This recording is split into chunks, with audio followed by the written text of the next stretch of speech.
Vous aussi, je pense que vous avez déjà dû voir les petits panneaux avec un œil qui font bien bader un peu partout où il y a écrit voisin vigilant. À titre personnel, genre au début quand je les ai vus arriver, j'étais un peu en mode euh, ça fait trop peur. Genre, ça faisait vraiment genre comme s'il y avait d'un seul coup plein de symboles Illuminati partout dans les rues où il y a écrit littéralement je te surveille. D'accord? Je te surveille. Et j'étais en mode, oula, oulala, oh, ouh, c'est badant ça. Genre, vous êtes, c'est genre quoi? C'est le collectif des Pookies du quartier? Comment ça fonctionne exactement? Et à vrai dire, je m'étais pas plus interrogé que ça. J'étais passé à autre chose dans ma vie. Et j'en ai réentendu parler il y a quelque chose comme 1 ou 2 ans, et j'ai appris qu'en fait c'était des putains de zémouristes complètement zinzin. Et j'étais en mode, ah ouais, d'accord. Ok, d'accord, bah ça m'étonne pas tant que ça finalement. Enfin, c'est quand même des gens qui sont en mode il faudrait qu'on crée des milices pour pouvoir se protéger des délinquants, des racailles. Donc, voilà, pas si surprenant que ça, quoi. Donc, je me suis dit, bah, j'ai laissé le sujet de côté dans ma vie, tu vois. Et ensuite, je suis tombé sur un article aujourd'hui qui parlait de ça. Donc, je me suis dit, parlons-en, parlons-en, parlons-en. Moi, je viens de la ruralité. Pour le coup, c'est des trucs que j'ai pas mal vu. Pour le coup, pas mal vu. Il y en a partout, il y en a partout, il y en a partout, partout dans le Nord-Pas-de-Calais, il y en a partout. Voilà, la ruralité, on s'entend, il y avait des champs près de chez moi, quoi. Alors, voisins vigilants, milice rurale, enquête sur le phénomène des auto-justiciers. Des gens qui se prennent pour Batman. C'est un vent mauvais venu du monde anglo-saxon. Encore ces putains de roses s'affranchir des lois pour se substituer aux autorités et se faire justice soi-même, quitte à mener des opérations commando et à s'ériger en juge. Dans le lot des Vosges, des Alpes-Maritimes, l'Aude, le phénomène se développe en France et inquiète policiers et magistrats. Bon, en fait, c'est juste l'équivalent des ratonnades, hein, finalement, mais en plus rural, quoi. Alors là, on peut voir leur espèce de logo hyper badant. Attends, elle vient d'où cette image? Parce que, genre, moi, ça me fait peur, ça me rassure pas, hein. Alors, mais que fait la police? Ces derniers mois, des agriculteurs ont multiplié les opérations commando pour déloger des squatteurs de leur terrain. En dehors de tout cadre légal et en toute impunité, début juillet, dans les Vosges, ce sont des gens du voyage qui ont été victimes de ces méthodes. Sur des images prises par un drone devenu depuis viral sur les réseaux sociaux, une escouade de 5 tracteurs munis de remorques citernes fonce à pleine vitesse vers une centaine de caravanes, avant de virer au dernier moment et de reprendre et de répandre tout autour du camp du lisier de porc, un mélange particulièrement nauséabond. Donc voilà, c'est-à-dire que c'est des gens, ils se sont dit, on va faire le travail de la police à la place de la police, donc on va s'en prendre aux SDF, aux gens du voyage et aux tuffers. Parce que c'est vrai que c'est des gens que la police a tendance à laisser tranquilles, j'imagine.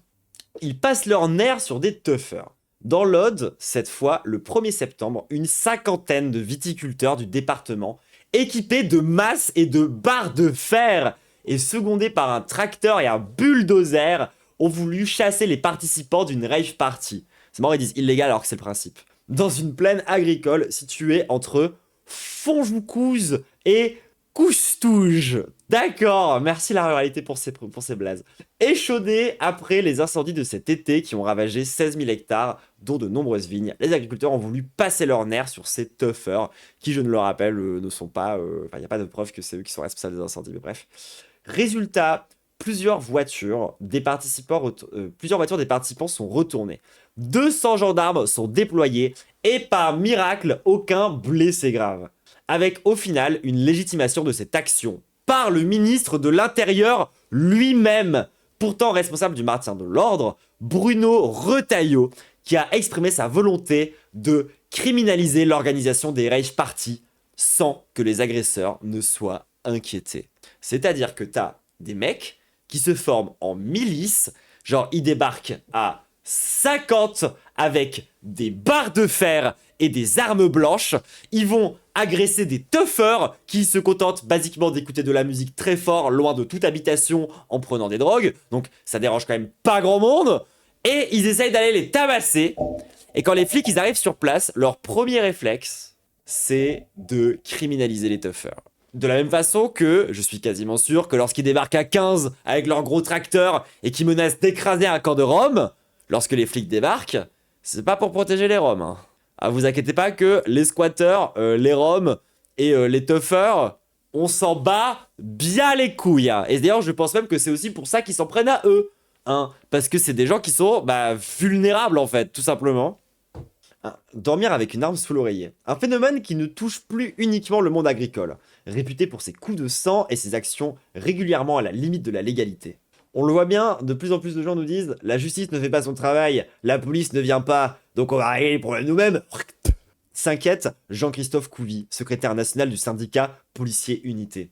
Dernier exemple en date, c'est marrant quand même que les gens ont de plus en plus le sentiment que la police fait pas son travail, alors qu'on n'a jamais eu autant de flics et qu'il n'y a jamais eu aussi peu d'insécurité quand même.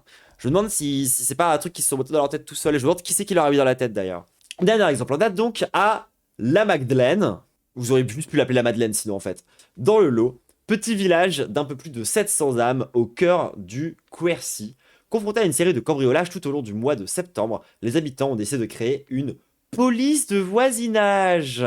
Certains d'entre eux n'hésitant pas à dormir avec une arme sous l'oreiller, rapporte la presse locale. L'un des habitants a même confié à Europe 1 son ambition de créer une milice rurale.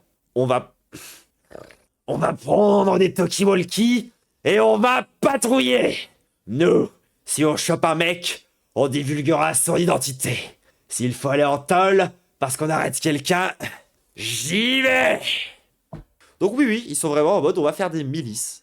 Ça rappelle que des bons souvenirs, hein, ça. Les gens qui décident de faire justice eux-mêmes. Oui, on dira un moment du Ku Klux Klan, exactement. Tout à fait, tout à fait. Enfin, ça ressemble beaucoup en tout cas. Enfin, en plus, c'est vraiment genre, ils s'attaquent qu'à des sans-abri, qu'à des SDF, qu'à des sans-papiers, qu'à des tziganes. Genre, ils sont turbo racistes au bout d'un moment. Genre, la vérité, c'est des milices rurales, concrètement. Leur projet, c'est de faire des ratonnades, mais dans la ruralité. C'est juste que, genre, c'est pas les mêmes mots, quoi, mais c'est la même chose. L'influence du monde angloïde. Une tentation à l'autodéfense sans cadre légal, qui n'est pas nouvelle et qui n'a cessé de prendre de l'ampleur en France ces dernières années. Il suffit de s'intéresser à l'essor du réseau des voisins vigilants, dans un contexte français pourtant marqué par un fort centralisme jacobin, pour le constater. C'est au début des années 2000 qu'apparaît la première communauté à Saint-Paul-de-Vence, petite commune de 3000 habitants située dans les Alpes-Maritimes, comme un rempart contre la délinquance et les cambriolages. Qui parle? C'est une sociologue. Elle a été initiée par une personne d'origine anglo-saxonne, sur le modèle du Neighborhood Watch, très répandu dans les pays anglo-saxons. Ces réseaux sont ensuite répandus, notamment dans le sud-est de la France, au cours de la décennie 2000. Progressivement, les pouvoirs publics, d'abord les gendarmes, ont commencé à s'y intéresser. Et c'est en 2011 que le ministre de l'Intérieur, Claude Guéant, a signé une circulaire qui institutionnalise le dispositif de participation citoyenne. Détaille Virginie Malocher, sociologue à l'Institut Paris Région. Attendez, genre les gens ils étaient en mode « Mais on va faire une milice, on va faire la justice nous-mêmes, et on va prendre les armes !» Et genre t'as Claude Guéant qui a dit « Non, attendez, vous pourrez faire ça, mais on va vous encadrer. » Et la dinguerie du truc. Genre en mode, genre le pouvoir leur a tout de suite dit « Is ok ». Genre vraiment, pas de problème. On va faire un aménagement pour que ça soit bon pour vous. Tout va bien. Tu vois, vraiment, tout va bien. Oui, c'est sous Sarko. Bah, ça m'étonne pas non plus, mais bon. Une véritable success story. Un texte qui confine à l'appel à la délation dénoncé des juristes à l'époque de sa publication. Coexistent alors deux dispositifs. L'un institutionnel, impulsé par les autorités, et celui des voisins vigilants, qui, d'association, s'est mué en entreprise privée. Tia. Cette dernière va rapidement prendre le pas sur le dispositif de la participation citoyenne voulu par Claude Guéant. Là où en 2014, l'entreprise revendiquait 100 000 foyers voisins vigilants et 50 mairies vigilantes appartenant à son réseau, 10 ans plus tard, il y aurait 4 millions de personnes couvertes et plus de 1000 mairies partenaires, une véritable success story. Quant au dispositif promu par le ministère de l'Intérieur, les derniers chiffres officiellement relayés datent de 2019 et font état de 5600 communes ayant signé un protocole. Ces données n'ont pas été publiquement actualisées depuis. ce qui peut laisser penser qu'il n'y a pas eu d'expansion suffisamment notable pour faire l'objet d'une communication. Note la sociologue de... Attendez. Du coup, c'est littéralement des groupuscules violents d'extrême droite. Il n'y a pas vraiment de doute à avoir là-dessus. Enfin, ils sont super racistes, ils s'en prennent aux squatteurs, aux sans-abri, aux sans-papiers, aux toxicomanes. Enfin, c'est vraiment genre je pense que tu vas dans un collectif voisin vigilant, t'entends le mot racaille toutes les 5 minutes. Vraiment, vraiment les gens. Oui, bien sûr qu'il y a des mairies qui sont avec, hein, bien sûr. Comme tous les dispositifs un peu low-key, entreprises privées bizarres de conseils de réseau de je sais pas quoi, bien sûr. Enfin, ça, c'est tout le principe du néolibéralisme, hein. Et alors, du coup, déjà, donc, c'est hyper red flag. Ça devrait être complètement illégal, c'est vraiment un enfer. Oui, je pense que 4 millions, c'est des maxeurs. Je pense que quand ils disent personne couverte, ça veut dire que, genre, si t'as un voisin vigilant dans le quartier, il considère que tout le quartier, il est surveillé, tu vois. Bref. Mais alors, en plus, si en plus de ça, si en plus d'être, genre, une espèce de foyer pour que les gens se forment en milice et commencent à essayer de nourrir tout un narratif autour de la guerre civile ou de ce genre de truc, ce serait dommage qu'en plus de ça, ça soit un immense scam. Un panneau voisin vigilant est vendu à 120 euros. La société propose aux citoyens d'adhérer gratuitement à son réseau pour permettre de signaler tout comportement suspect en publiant une alerte directement envoyée aux autorités compétentes, mettre en place des actions de solidarité conjointe avec vos voisins et rester informé des actualités de votre mairie. En fait, c'est là que tu vois, avec ces éléments de langage-là, que concrètement, c'est un pur produit du discours sécuritaire et du discours autour de l'insécurité. Genre, il y a vraiment ce truc de... En fait, les gens sont matrixés par la télévision, par les journaux, par les news. Ils ont tout le temps l'impression qu'il y a des dingueries qui se passent H24, alors qu'il y en a de moins en moins dans les faits. Et du coup, ils sont en mode, c'est de pire en pire. Il faut absolument qu'on puisse signaler facilement. Il faut qu'on puisse être des énormes pokés. Il faut qu'on puisse, genre, faire un maximum de délation par pitié. Les collectivités, elles, sont tenues de payer pour pouvoir informer par SMS leurs administrés adhérents au réseau. Elles peuvent également se fournir en panneaux routiers voisins vigilants à installer à l'entrée des lotissements à 120 euros l'unité ou encore en pack de 25 collants de 8 cm à 20 euros. Ouah, le tiers de scam. Le tiers de scam. Et les gens, c'est des panneaux d'entreprise privée, hein, ça. Je dis ça comme ça, hein. J'ai le droit de dire action directe après ça ou c'est trop red flag? Je vais juste dire ça et rester flou. Alors là, on va rentrer dans la partie fun, hein, parce que moi, j'ai juste regardé les titres avant de me dire que ça va être un bon react. Dans l'escarcelle d'un catholique réac. En 2022, selon les documents disponibles en source ouverte, l'entreprise a réalisé un résultat net de 270 000 euros et distribué 55 000 euros de dividendes à ses actionnaires, avant que la société ne change de main et n'atterrisse dans l'escarcelle de l'entrepreneur Vianney Audemars d'Alençon. Un catholique réac, selon Charlie Hebdo. Oh putain, si même Charlie Hebdo trouve que c'est un catho réac... L'année suivante, l'entreprise a essuyé une perte de 631 813 euros. Quant aux résultats sur le terrain, il est difficile de mesurer l'efficacité réelle de ces dispositifs selon notre sociologue. En 2011, la circulaire du ministère de l'Intérieur mentionnait une baisse de 20 à 40% des cambriolages dans les zones d'expérimentation. Mais ces chiffres doivent être pris avec beaucoup de précaution, car elles concernaient une période et des secteurs limités. Et il reste difficile d'un point de vue méthodologique de démontrer la relation de causalité entre la mise en place de tels dispositifs et les variations de la délinquance constatée. Écoutez, déjà qu'on n'arrive pas à prouver que la présence de caméras, ça diminue la criminalité, il y a aucune étude qui montre ça. Ça, c'est réel, les gens, vous pouvez aller vérifier. Genre, pour le coup, il n'y a aucune étude qui montre que ça marche. La vidéoprotection ne protège rien du tout. C'est de la vidéosurveillance, d'accord? C'est pas de la vidéoprotection, c'est complètement con comme concept, ça ne marche pas, il n'y a aucune preuve derrière ça. Évidemment que pour moi, si genre des centaines de caméras ne changent rien, 3-4 panneaux voisins vigilants, je pense pas que ça fera une immense diff tout le monde. C'est parti. Guet-apens et agression. Pour autant, Virginie Malocher évoque d'autres effets possibles au niveau local. Ces réseaux pouvant contribuer à réduire le sentiment d'insécurité et favoriser la cohésion sociale en créant des liens entre les voisins et les autorités. Alors oui, j'imagine qu'il doit y avoir du lien entre les voisins et les autorités. Par contre, les liens entre les voisins eux-mêmes, qui sont tout le temps en mode En fait, je te surveille, hein. Et si tu as le moindre comportement louche, en fait, je suis adhérent voisin vigilant, d'accord? Genre, je pense pas que ça fasse d'excellentes relations, hein. Mais cette cohésion relève d'une logique de protection des biens et du quartier, souvent dans l'esprit d'entre-soi, poursuit-elle. Un phénomène amplifié par certaines directives des autorités publiques, à en croire Jean-Christophe Couvi, aux forces de police pour gérer le problème d'effectifs. En 2025, on vient tout juste de retrouver le niveau de fonctionnaire de 2007.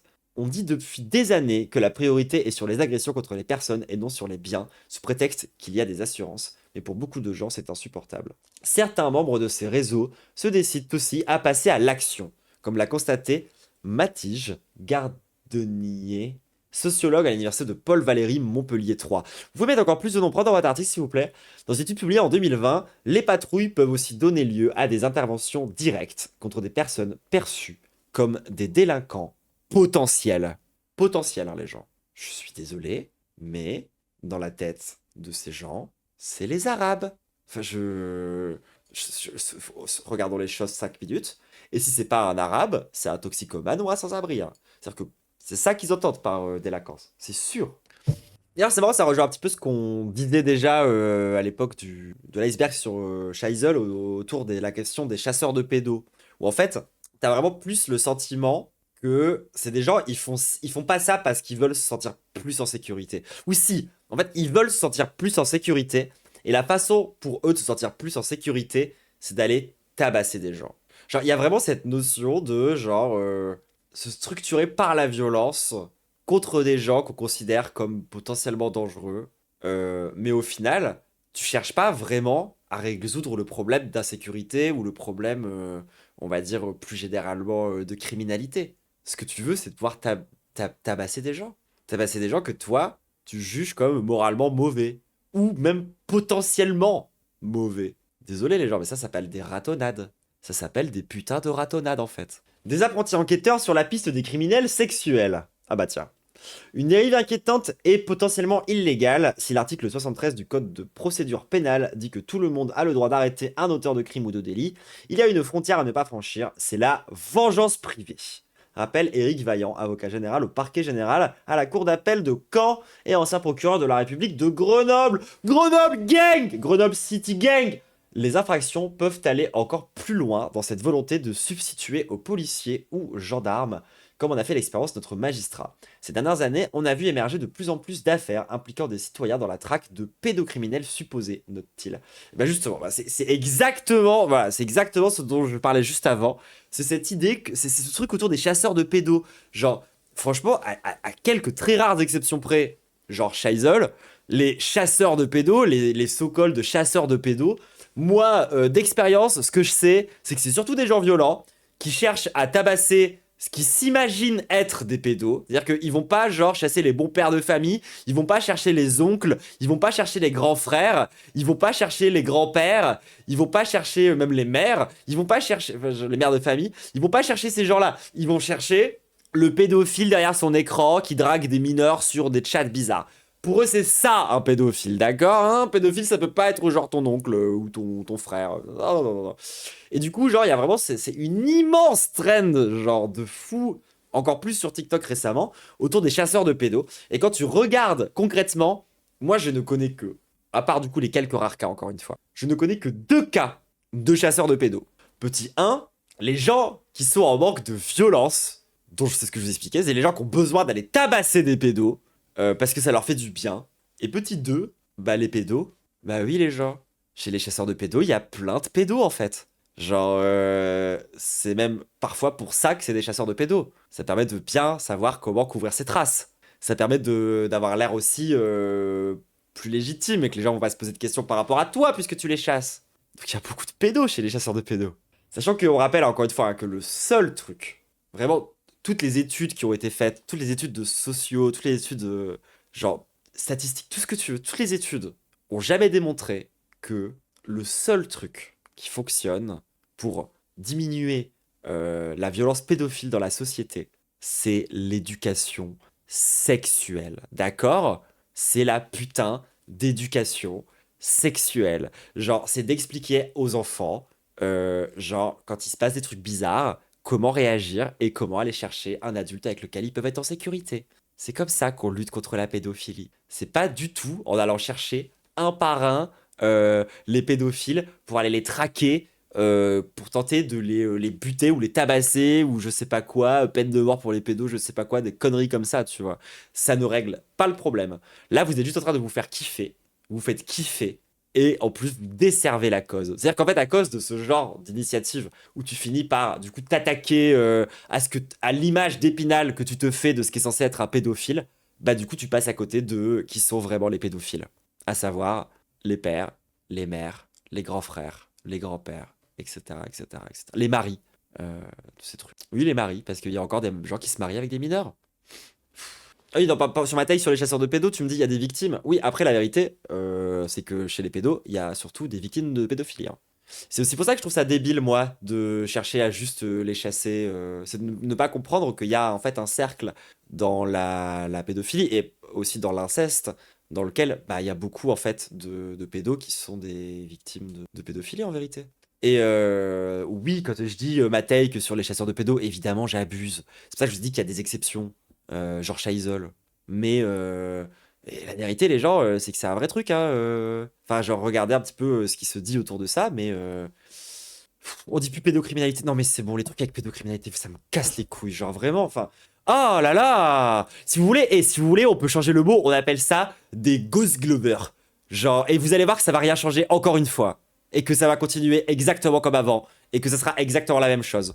Et en plus de ça, pédocriminalité, c'est complètement con parce que ça veut dire que si t'arrives à tout pile être dans la légalité, t'es plus pédo. Super. Donc un mec qui a genre... Non, c'est pas toi que j'engueule, c'est tout le monde. Je- C'est un ref qui a 60 piges, qui se tape une meuf de 18 ans, c'est pas pédo du coup, puisque c'est pas un pédo criminel, puisque c'est pas devant la loi. Trop pratique. Donc fuck le terme pédocriminel en fait.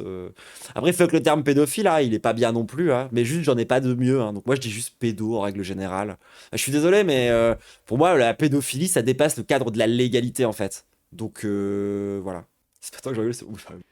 Sur Facebook, Snapchat ou TikTok, des applications dont les adolescents raffolent. C'est marrant que l'humanité doive le préciser, ça en dit très long sur l'âge de leurs lecteurs. Ces apprentis enquêteurs cherchent à débusquer des criminels sexuels en se créant des avatars d'enfants ou de jeunes adolescents pour entrer en interaction avec eux. Ce qui est illégal, hein, d'ailleurs. C'est genre inciter, en fait, genre inciter quelqu'un à commettre un crime et ensuite le dénoncer, c'est illégal. Dans le meilleur des cas, l'objectif de ces groupes est d'accumuler suffisamment d'éléments à charge pour susciter l'ouverture d'une enquête judiciaire. Un scénario auquel a déjà été confronté Éric Vaillant, avec à la clé des condamnations. Non, en vérité, ce qu'ils adorent, c'est aller chez le mec, filmer le moment où il le passe à tabac. Mais il est aussi arrivé que ces groupes, Mais il est aussi arrivé que ces groupes décident d'organiser des rencontres pour appréhender leurs interlocuteurs, ou pire, le passer à tabac, regrette-t-il. Fin août, deux justiciers du net, se présentant comme des chasseurs de pédophiles, ont été condamnés pour avoir organisé des guet-apens violents et avoir détroussé leurs victimes. À Nantes, Cholet ou Poitiers. Ouais, on a pris leur portefeuille parce que... Parce que c'est des pédos, j'imagine. Une aide pour les affaires non élucidées. Il existe toutefois un domaine dans lequel les citoyens parviennent à se mêler aux affaires de police et de justice sans créer de troubles et en restant dans leur rôle, celui des cold cases ou affaires non élucidées dans la langue de Molière. Cette concorde s'expliquerait par l'histoire même de cette matière judiciaire si particulière. Dans les années 1980, les affaires non élucidées étaient facilement clôturées, faute d'avancée. Cette prise en compte de ces affaires criminelles a été possible grâce à des policiers et gendarmes têtus, des magistrats investis et des familles de victimes décidées à ce que les enquêtes se poursuivent, rappelle le commissaire divisionnaire Franck Danerol à la tête de l'Office central pour la répression des violences aux personnes. Et ça, c'est un peu vrai. Genre, c'est vrai que moi, j'ai déjà vu, par exemple, des gens qui, sur Internet, tu vois, genre, ils ont élucidé des affaires autour de tueurs en série, autour d'affaires de violeurs en série, de trucs du genre, grâce à des données qu'ils ont récupérées à droite à gauche, en observant des machins, ce genre de trucs fous. Et il y a même déjà eu, et ça c'est réel, et pour le coup ça peut vraiment servir à quelque chose, des gens qui ont retrouvé des cadavres.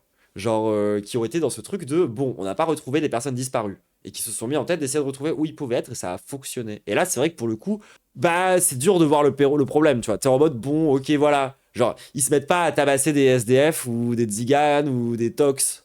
À la limite, pourquoi pas. Cette histoire a permis de créer des liens de longue date avec des associations établies, comme Assistante et Recherche de personnes disparues, créée en 2003, ou Aide aux parents d'enfants victimes, dont la création remonte aux années 1990.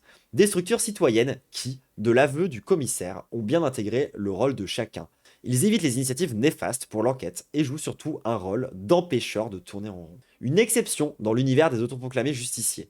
L'enjeu, c'est que notre contrat social républicain, qui confie le monopole de la violence légitime à l'État, perdure, résume le policier, ouais bah oui, je me suis redouté, tiens, Jean-Christophe Couvi. C'est marrant quand même quand c'est toi la violence légitime, c'est quelque chose que t'as tendance à vraiment beaucoup défendre.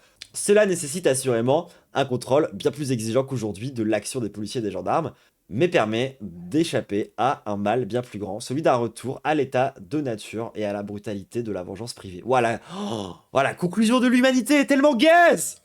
Oh là là! Attendez, ça finit par l'État, c'est la violence légitime et il faut pas retomber dans un état de nature. Non mais, voisin vigilant, c'est pas l'état de nature. Mais attendez, ils sont au courant que la police, ça a pas toujours existé et qu'avant la police, on avait des systèmes genre de commun pour résoudre les problèmes. Ah, je pète mon crâne.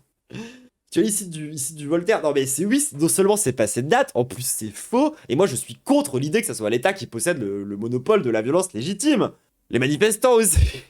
Il y a d'autres violences légitimes. Genre, si tu dis que l'État c'est la violence légitime, est-ce que quand l'État est fasciste, du coup lui résister c'est pas légitime? Bah si, hein. Désolé, hein. Genre, pire conclusion possible. Venir nous faire chier avec un truc d'état de nature. C'est pas un état de nature. Vous l'avez dit vous-même, c'est des inspirations qui sont anglo-saxonnes. C'est culturellement construit. C'est le concept de milice privée, de milice de petits connards d'extrême droite qui vont faire des ratonnades. Enfin, c'est vraiment c'est un lore qui existe depuis super longtemps. Genre, c'est pas l'état de nature. C'est un truc construit par l'extrême droite. C'est une idéologie d'extrême droite quasi libertarienne. C'est le vigilitantisme, ça s'appelle. C'est fou que dans cet article, on n'entend pas parler de vigilitantisme déjà. Bref. Bon, bah en tout cas, on en sait un peu plus sur ces histoires de voisins vigilants. Alors ça me surprend parce que moi, j'avais vraiment entendu parler de Zemmour, mais peut-être que je me trompe, hein. Ou peut-être qu'il faudrait qu'on fasse plus de recherches. Attendez, je vais regarder vite fait. Tant pour moi. Vous avez raison dans le chat. Vous avez raison. C'est parents vigilants. J'ai confondu voisins vigilants et parents vigilants, le truc de Zemmour. Autant pour moi. Bref. Bon, bah tout ça pour dire que c'est quand même bien gaze, hein, parce que du coup, forcément, ça va toujours mettre l'accent sur la délinquance et la violence qu'on s'imagine être. Tu vois ce que je veux dire? Genre, tu t'imagines c'est quoi le délinquant parfait, du coup, tu le passes à tabac. Et t'oublies que, bah, en fait, des criminels, il y en a dans toutes les classes sociales, il y en a partout, tu vois. Genre, je sais pas, moi, par exemple, au Rassemblement National, ou encore chez les Républicains, ou encore dans... Ouais, c'est du fantasme, c'est vraiment du fantasme. C'est du fantasme, et c'est nourri par tout un imaginaire ricain, débile, vigilante, tu vois. Et c'est d'extrême droite, en fait. Moi, c'est ça qui m'énerve aussi avec cet article, c'est que, genre, ça ne mentionne à aucun moment le fait que le fait de s'organiser en milice pour aller chasser les délinquants, c'est d'extrême droite. Genre, c'est vraiment très d'extrême droite. Genre, tout à l'heure, quand quelqu'un il a mentionné le Ku Klux Klan, c'est pas pour rien. Genre, il y a des liens, en fait, avec ça. Genre, bah, je sais pas. Moi, ça me pète un peu. Voisin vigilant égale crétin menaçant. Un peu, en vrai, tu vois. Mais surtout, crétin raciste. Enfin, c'est surtout des gens dangereux et racistes, en fait. Je sais pas comment le dire autrement. C'est des gens qui veulent se faire justice eux-mêmes et qui ont le cerveau où ils se sont fait pisser dans le crâne à longueur de journée par les discours sur l'insécurité. À votre avis, à qui ils vont s'en prendre? Dans les journaux, à la télé, c'est qui est responsable de l'insécurité? Bah oui, des auditeurs de CNews, des auditeurs de BFM, pour eux, ça va être les Arabes. Ça va être les Arabes, les Tox, tout ce qui ressemble de près ou de loin à quelque chose qui, dans leur tête, représente ce qui empoisonne la France, finalement. Vous voyez ce que je veux dire? Bref, écoutez, je trouve que l'article était pas ouf, hein, de l'humanité, pour le coup. Genre, ça pourrait être beaucoup plus politique que ça. Je pense qu'il y a beaucoup plus de trucs à dire. Enfin, genre là, je suis désolé, ça nous parle de gens qui s'organisent en milices d'extrême droite pour aller faire des ratonnades. Et t'as jamais le mot ratonnade qui est mentionné. T'as jamais le mot extrême droite qui est mentionné. Ça ne parle pas de vigilitantisme. Alors que ça s'appelle voisin vigilant. Merci pour le sub. Voisin vigilant, vigilante, ça vous est pas venu à l'esprit, genre. Même moi qui suis pas une experte, j'ai déjà plus de data là. Bon, bref. L'humain, quoi. C'est bien, mais c'est pas toujours très bien. Bon, on va s'arrêter là, du coup, sur ce truc autour des voisins vigilants. On va passer au React, là, tout le monde. C'est bon, les actualités, on a fait le tour. Enfin, c'est même pas vraiment une actualité, ça, c'est plus un article. Juste un article. En tout cas, YouTube, n'hésite pas à lâcher ton meilleur pouce bleu, ton meilleur commentaire, ton meilleur sub, me soutenir sur Twitch, tout ça. Et surtout, ne rejoins pas les voisins vigilants. Si tu cherches vraiment à te protéger contre les violences de la société, syndique-toi.